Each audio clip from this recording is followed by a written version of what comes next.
आज वो हमारे बीच में हैं, श्री धर्मेंद्र प्रधान जी। एक बार जोरदार तालियों से उनका स्वागत और अभिनंदन।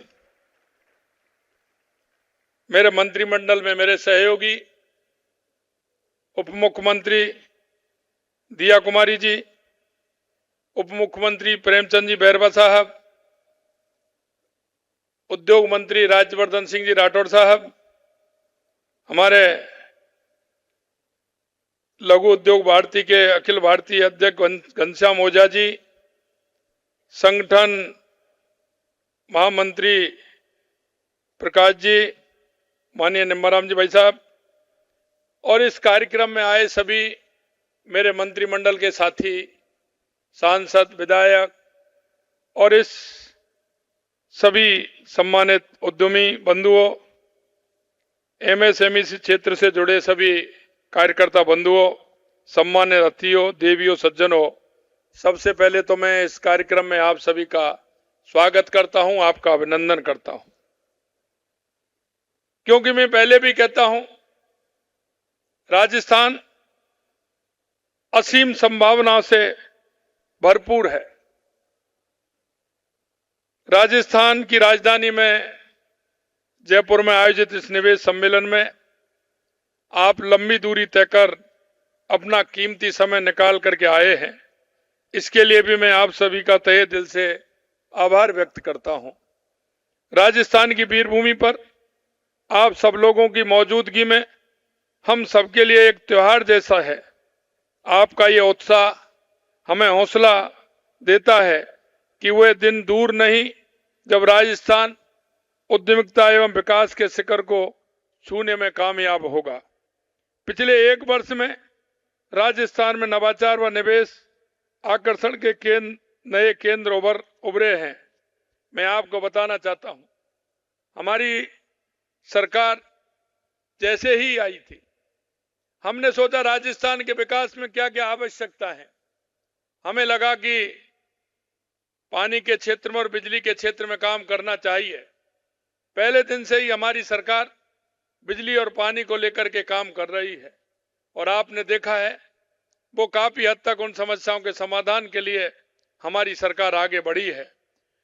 इसीलिए हम जानते थे कि सबसे पहले विकास के लिए बिजली पानी की आवश्यकता है।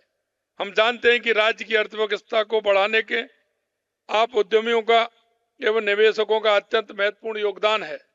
आप रोजगार एवं आर्थिक समृद्धि का सृजन करने वाले हैं। मुझे गर्व है कि मैं एक ऐसे राज्य का प्रतिनिधि हूं जहां प्राकृतिक संसाधन, विशाल भूमि एवं सकारात्मक मानव संसाधन की मौजूदगी है। सूक्ष्म, लघु एवं मध्यम उद्योग राजस्थान के औद्योगिक ढांचे की रीढ़ हैं। ये समावेशी आर्थिक विकास, इनोवेशन और विभिन्न क्षेत्रों में रोजगार के अवसर सृजित करने में महत्वपूर्ण भूमिका निभा रहे हैं। आपने देखा होगा, आजादी के बाद जो सरकार आई थी, उन्होंने ग्रामीण क्षेत्र में जो छोटे छोटे लघु उद्योग थे, उद्योग धंधे थे, उनकी बजाय बड़े बड़े उद्योग उन्होंने लगाए, जिससे एक बार छोटे उद्योगों पर उन्होंने ध्यान नहीं दिया। तो मेरे गांव का जो वस्त्र बनता था, गांव के जो छोटे छोटे उद्योग होते थे, उनसे स्किल भी डेवलप होता था, वो धीरे धीरे समाप्ति की ओर चला गया। लेकिन मैं अब कहना चाहता हूं, एमएसएमई क्षेत्र राजस्थान की जो आवश्यकता है उसे पूरा कर रहा है। मैं राजस्थान की एमएसएमई क्षेत्र में जीएसडीपी में करीब 25% का योगदान है। साथ ही निर्यात में भी ये अहम भूमिका निभा रहा है। हम प्रदेश में निवेश को बढ़ावा देने हेतु राजस्थान निवेश प्रोत्साहन नीति 2024 व 9 अन्य नीतियां भी लाए हैं। रिप्स 2024 में एमएसएमई को प्लॉट व मशीनरी के लिए लोन पर 7 साल तक ब्याज में 6% तक की छूट भी दी गई है। इसके अलावा इस नीति में रोजगार सृजन के लिए भी सब्सिडी का प्रावधान किया गया है। इसी प्रकार एमएसएमई को बिजली शुल्क में 7 वर्ष तक 1000% छूट जैसे 100% छूट जैसे अनेक प्रावधान किए हैं। साथ ही राजस्थान एमएसएमई नीति 2024 के तहत मैन्युफैक्चरिंग और सेवा क्षेत्र के एमएसएमई को उद्यम लगाने का और विस्तार करने के लिए 50 करोड़ रुपए तक के ऋण पर 2% तक अतिरिक्त ब्याज अनुदान देने का प्रावधान किया गया है। जो रिप्स 2024 के तहत दिए जाने वाले 6% तक के ब्याज अनुदान के अतिरिक्त होगा। हमने राज्य में 11 औद्योगिक क्षेत्रों की स्थापना हेतु 1200 करोड़ रुपए से अधिक की स्वीकृति जारी कर दी है। 5 नवीन औद्योगिक क्षेत्रों सतासर जिला बीकानेर, बलारिया जिला सवाई माधोपुर, जटलाव जिला सवाई माधोपुर, रामसर जिला बाड़मेर, राजासर जिला नागौर भूखंड आवंटित हेतु खोल दिया गया है।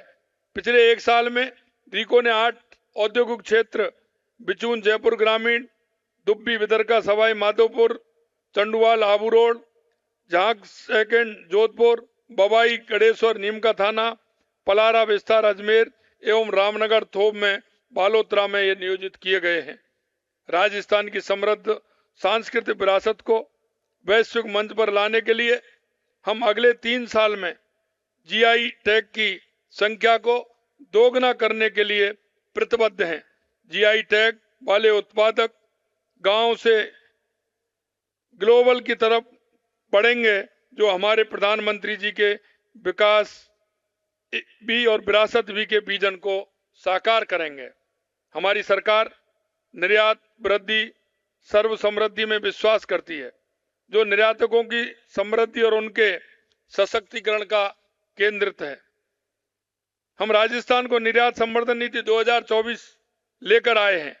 इसके मुख्यमंत्री निर्यात वृद्धि अभियान के तहत नए उद्यमियों को निर्यातक बनाने के लिए निर्यातक प्रक्रिया एवं दस्तावेजीकरण के हेतु वित्तीय सहायता दी जाएगी। एकीकृत क्लस्टर विकास योजना 2024 के माध्यम से हमने कच्चे माल के बैंक स्थापित कर हस्तशिल्पियों, बुनकरों और हथकरघा क्लस्टरों को वित्तीय सहायता प्रदान करने का प्रावधान भी हमने किया है। हम एक जिला एक उत्पादन नीति 2024 लागू कर वोकल फॉर लोकल को बढ़ावा दे रहे हैं। ये नीति हमारी पारंपरिक कला के संरक्षण और विकास में भी मददगार होगी। ये सभी प्रयास राज्य में एमएसएमई क्षेत्र को नई ऊंचाइयां देने, निर्यात क्षमता को बढ़ाने और विकास एवं रोजगार के नए अवसर पैदा करने के लिए किए गए हैं। मैं आपको विश्वास दिलाता हूं, आश्वस्त भी करता हूं कि 53,000 किलोमीटर लंबी सड़कें, 9 ग्रीनफील्ड एक्सप्रेसवे और एक प्रगतिशील स्टार्टअप इकोसिस्टम के विकास के साथ राजस्थान को अगले 4 साल के भीतर एक प्रमुख आर्थिक और व्यावसायिक शक्ति के रूप में बदलने के लिए हम पूरी गंभीरता से और तेजी से काम कर रहे हैं। इस समिट के माध्यम से जो 35 लाख करोड़ रुपए से अधिक के एमओयू किए गए हैं, हम इन्हें धरातल पर उतारने के लिए पूरी शक्ति के साथ काम करेंगे, ताकि यह समिट राजस्थान के विकास का नया अध्याय बन राज्य को प्रगति के पथ पर तेजी से अग्रसर कर सके। हमारे प्रयासों पर शक करने वाले लोगों को मैं कहना चाहता हूं, आदत बन गई है बिना वजह करने की तुम्हें शक। आदत बन गई है बिना वजह करने की तुम्हें शक।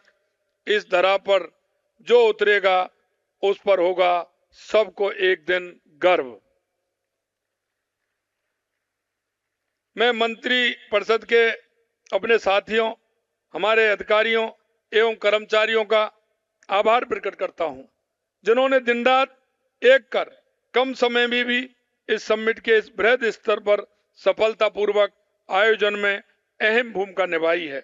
इस आयोजन को सफल बनाने वाली विभिन्न संस्थाओं, विशेषकर सीआईआई का भी मैं बहुत धन्यवाद देता हूं। देश और प्रदेश के सभी उद्यमियों और प्रवासी राजस्थानी भाई बहनों का भी हार्दिक धन्यवाद करता हूं, जिन्होंने न केवल इस समिट में भाग लिया, बल्कि राजस्थान में निवेश की संभावनाओं को नए आयाम दिए। समिट में आयोजित जितने भी हमारे